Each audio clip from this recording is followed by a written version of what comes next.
Jésus-Christ est-il Dieu? Peut-on croire en lui? Lorsque Jésus parlait de lui, ses propos sur sa personne étaient pour le moins surprenants. Il s'est vite présenté comme étant plus qu'un prophète ou un enseignant. Il a clairement dit qu'il était Dieu. Ce qui veut dire que celui qui veut devenir chrétien est obligé de se positionner par rapport à ce qu'il affirme. Il ne s'agit pas seulement de croire que Dieu existe, mais d'en être convaincu. Constatons premièrement que Jésus se présente comme l'égal de Dieu. Jésus-Christ a fait de son identité le point central de son enseignement. La question primordiale qu'il posait à ceux qui le suivaient était: qui dites-vous que je suis? 1. Devant la foule, il proclamait: le Père et moi, nous sommes un.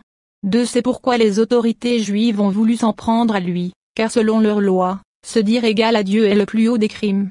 À cause de cette parole, les autorités juives cherchaient encore plus à le faire mourir. Car Jésus disait encore que Dieu était son propre Père et se faisait ainsi l'égal de Dieu. 3. Jésus-Christ, juif très fidèle à la Torah, l'Ancien Testament, n'était bien sûr pas ignorant de ces choses. Mais cela ne l'avait pas empêché de continuer à se comporter selon ce qu'il disait être. Il demandait à ses contemporains de se positionner par rapport à lui, croire à ce qu'il disait être ou le rejeter. Jésus s'appliquait les fonctions et les attributs seuls propres à Dieu. Un jour, un homme paralysé a été amené à ses pieds pour qu'il le guérisse. Jésus lui a alors tenu ces propos: mon fils, tes péchés te sont pardonnés.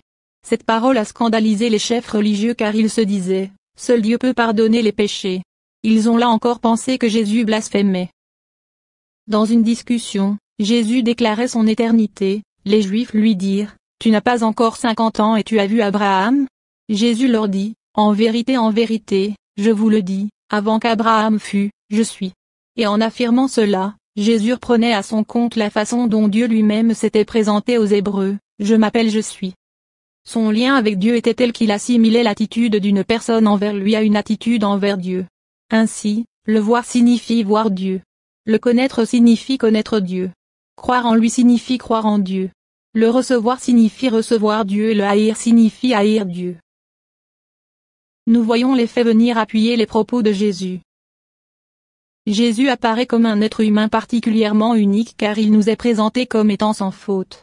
Lui-même n'avait pas peur de l'affirmer en posant ouvertement la question à ceux qui l'entouraient: qui d'entre vous peut prouver que j'ai péché? 11. Il n'a eu que le silence comme réponse, alors que face à lui se trouvaient des personnes qui cherchaient à le condamner. Jean, Paul et Pierre, tous trois convaincus de l'universalité du péché, ont rendu témoignage à tous leurs contemporains et aux autorités juives de ce caractère exceptionnel, sans péché, du Christ. Il n'a pas commis aucun péché et aucun mensonge n'est jamais sorti de sa bouche. 12. Le gouverneur romain Pilate, qui était loin d'être ami avec Jésus, demanda aux accusateurs de Jésus: quel mal a-t-il donc commis? Car il reconnaissait l'innocence de Jésus.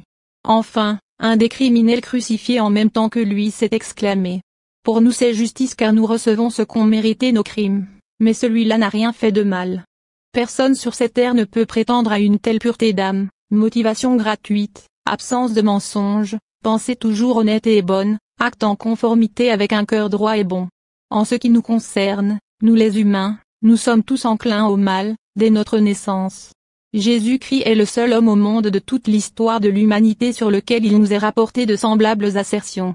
Son caractère moral semble correspondre à ces dires. Nous savons encore que Christ a montré un pouvoir extraordinaire sur les forces de la nature. Il a calmé une violente tempête dans la mer de Galilée. Ceux qui étaient avec lui dans le bateau, effrayés, se sont exclamés: qui est cet homme, pour que même le vent et les flots lui obéissent? 13 plus tard, sur cette même mer, il a marché sur l'eau jusqu'au milieu du lac, montrant ostensiblement qu'il dominait les lois de la pesanteur. 14. Il a nourri à 2 reprises 4000 et 5000 personnes à partir de quelques pains et poissons. En d'autres termes, devant une foule très importante il a montré un pouvoir de création jamais vu. Il nous est également rapporté qu'il guérissait toutes les maladies, sans exception. En effet, Jésus a guéri des lépreux, des épileptiques, des infirmes, des muets, des aveugles, etc. Certaines des guérisons qu'il a opérées concernaient des maladies congénitales, qui ne pouvaient donc pas être guéries, encore à l'heure actuelle. Un exemple se trouve dans l'évangile de Jean chapitre 9. Un homme né aveugle, à qui Jésus redonne la vue, ne peut donner d'explication à ceux qui le questionnent, mais dit simplement: je sais une chose, j'étais aveugle et maintenant je vois. On n'a jamais entendu dire que quelqu'un ait guéri les yeux d'une personne née aveugle. Son expérience était pour lui, une preuve évidente de la provenance divine de Jésus. Enfin, pour démontrer et mettre en pratique son affirmation selon laquelle il est la vie, il a ressuscité le fils unique d'une veuve, la fille d'un homme désespéré et son ami Lazare. Il est donc clair que la puissance qu'a démontré Jésus ne peut venir que d'une source extra-humaine. Jésus-Christ savait pertinemment qu'il serait difficile de le croire sur la base de ces simples paroles. C'est pourquoi il enjoignait les gens de considérer les miracles qu'il faisait. Quand même vous ne me croiriez pas, croyez au moins à ses œuvres afin que vous sachiez une fois pour toutes que le Père vit en moi et que je vis dans le Père. 16. Il est intéressant de voir que ses ennemis n'ont pas du tout cherché à nier ses miracles mais ont plutôt voulu le tuer. Si nous le laissons agir ainsi, tous croiront en lui. 17. Un fait pouvant également authentifier la prétention de Jésus à la divinité est sa résurrection. Au cours de sa vie, il a prédit 5 fois qu'il allait mourir et que 3 jours plus tard il ressusciterait d'entre les morts et se montrerait à ses disciples. On peut voir dans cette prédiction un test ultime, il s'agit d'une prétention aisément vérifiable. Soit elle a eu lieu, soit elle n'est jamais arrivée. La résurrection de Christ est le fondement de la foi chrétienne. L'apôtre Paul a écrit: si le Christ n'est pas ressuscité, nous n'avons rien à prêcher et vous n'avez rien à croire. 18. Effectivement, si Christ est bien ressuscité, nous pouvons savoir par là que Dieu existe, car Jésus avait affirmé qu'il était Dieu. Nous pouvons le connaître personnellement et être sûrs à 100% de pouvoir vivre en sa présence après la mort, si nous lui donnons notre vie. C'est alors que le monde qui nous entoure prend une nouvelle signification. Nous pouvons alors vivre en connaissant un Dieu vivant. Sinon, Paul le dit bien, si Christ n'est pas ressuscité, alors votre foi est vaine, vous êtes encore dans vos péchés. Nous sommes les plus malheureux de tous les hommes. 19. Voilà pourquoi la résurrection de Christ est si importante. Voilà pourquoi il est vital de ne pas avoir une foi aveugle, reposant sur une croyance intellectuelle, mais au contraire de chercher à établir une solide confirmation intérieure. Jésus est mort exécuté publiquement, sur une croix, accusé par les Juifs de blasphème et par les Romains d'ennemis de César. La raison avancée par Jésus était tout autre, il a dit que c'était pour payer nos fautes. Après avoir été torturé, Jésus a eu ses poignets et ses pieds cloués sur une croix où il est resté attaché jusqu'à sa mort par étouffement. Pour s'assurer de sa mort, les soldats ont percé son côté avec une lance.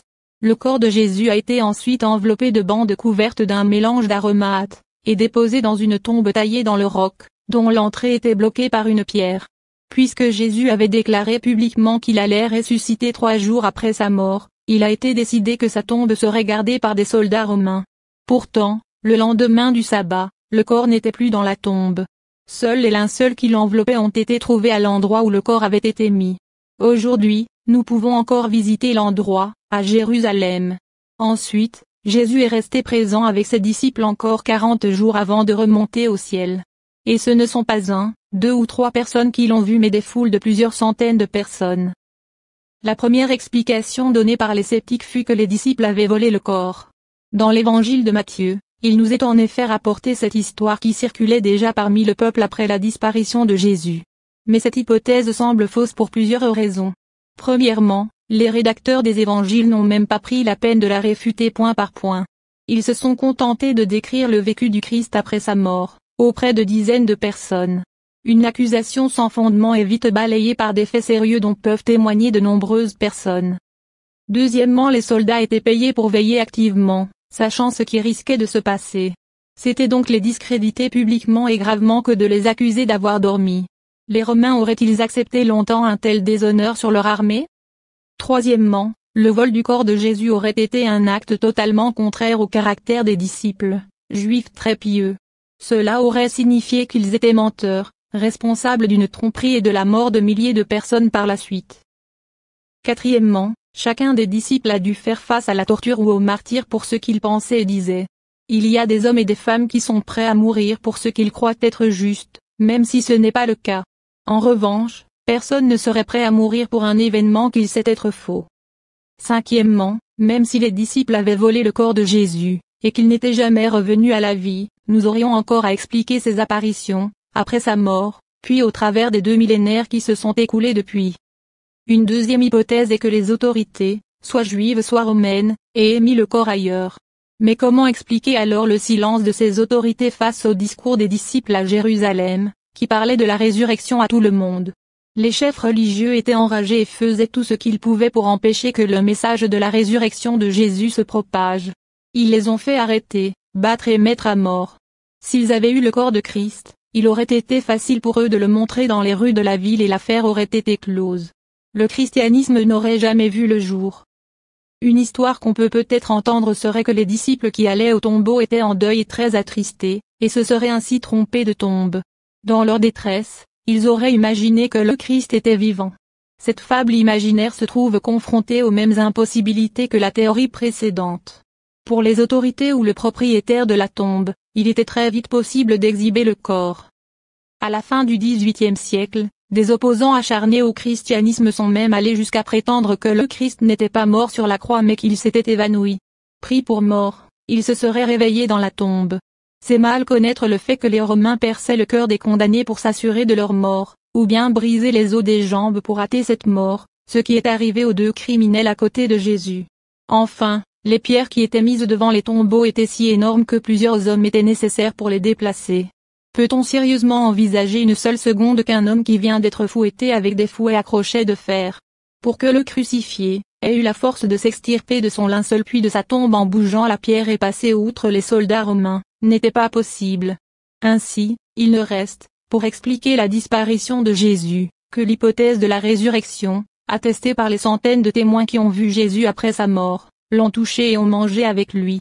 On peut aussi se poser la question, si Jésus est Dieu, est-ce si extraordinaire qu'il ressuscite, c'est-à-dire qu'il montre par là qu'il est plus fort que la mort? Qu'est-ce que ça change aujourd'hui? Si Jésus est revenu de la mort, il a ainsi prouvé de façon ultime qu'il est Dieu. Il est donc toujours vivant aujourd'hui. Il ne cherche pas seulement à ce qu'on croit qu'il existe. Il veut être connu de chacun et faire partie de nos vies. Car s'il est mort, c'est pour nous offrir la délivrance par rapport au mal qui est en nous et nous permettre de bénéficier de la présence de Dieu au quotidien. C'est Dieu qui a la vie en lui-même, qui est la source de l'amour et de l'estime dont nous avons besoin. Quelqu'un a dit, la névrose principale de notre époque est le sentiment de vide. Nous avons tous un profond besoin d'avoir une vie qui ait un sens. Jésus nous offre une vie abondante, comblée, à travers une relation personnelle avec lui. Il a dit je suis venu afin que les hommes aient la vie en abondance. 20. À nous maintenant de lui faire confiance ou pas, comme ses contemporains de l'époque. Mais il a donné à tous ceux qui veulent bien de Dieu dans leur vie, assez d'éléments pour que leur foi ne soit pas aveugle.